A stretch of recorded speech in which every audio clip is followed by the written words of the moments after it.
Assalamualaikum warahmatullahi wabarakatuh. Perkenalkan, nama saya Bram Maulana Hoflan dari Prodi Pendidikan Ekonomi kelas B Siang, ingin mengumpulkan tugas ulangan tengah semester Filsafat Ilmu Pendidikan. Yang pertama ada jelaskan arti filsafat dan makna pendidikan. Di dalam Kamus Besar Bahasa Indonesia, filsafat diartikan 1. Pengetahuan dan penyelidikan dengan akal budi mengenai hakikat segala yang ada, sebab, asal, dan hukumnya. 2. Teori yang mendasari alam pikiran atau suatu kegiatan. 3. Ilmu yang berintikan logika, estetika, metafisika, dan epistemologi. Makna pendidikan. Makna pendidikan secara sederhana dapat diartikan sebagai usaha manusia untuk membina kepribadiannya sesuai dengan nilai-nilai di dalam masyarakat dan kebudayaannya.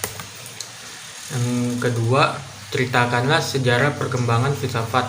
Kelahiran pemikiran filsafat diawali pada abad ke-6 sebelum Masehi yang ditandai oleh runtuhnya mite-mite dan dongeng-dongeng yang selama ini menjadi pembenaran setiap gejala alam.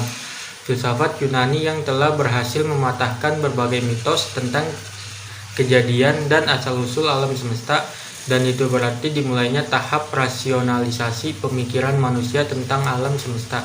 Cara berpikir ini berlangsung sampai abad ke-6 sebelum Masehi. Sedangkan sejak abad ke-6 sebelum Masehi, orang mulai mencari jawaban rasional tentang asal-usul dan kejadian alam semesta.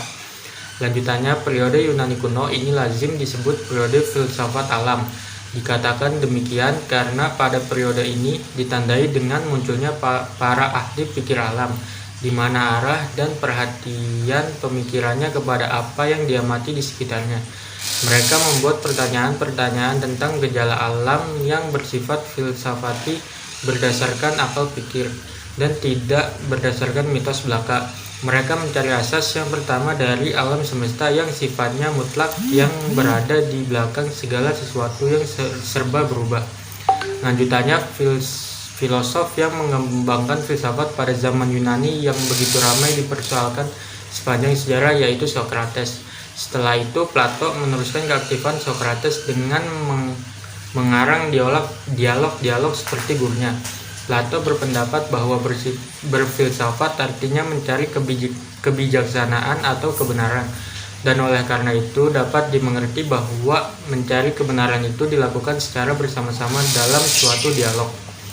Lanjutannya, pemikiran filsafat Yunani kuno mencapai puncaknya pada masa Aristoteles atau 384 sebelum Masehi sampai 322 sebelum Masehi. Ia mengatakan bahwa tugas utama ilmu pengetahuan ialah mencari penyebab objek yang diselidiki. Kekurangan utama para filosof sebelumnya adalah mereka tidak memeriksa semua penyebabnya. Soal ketiga ada jelaskanlah hubungan antara filsafat manusia dan pendidikan dalam upaya pengembangan sumber manusia. Filsafat digunakan untuk mencari hakikat manusia sehingga diketahui apa saja yang ada dalam diri manusia. Hasil kajian dalam filsafat tersebut oleh pendidikan dikembangkan dan dijadikannya potensi nyata berdasarkan esensi keberadaan manusia. Soal keempat ada jelaskanlah bagaimana hakikat diri dan keberadaan kita sebagai makhluk sosial, makhluk alamiah dan sosial di lingkungan kehidupan kita.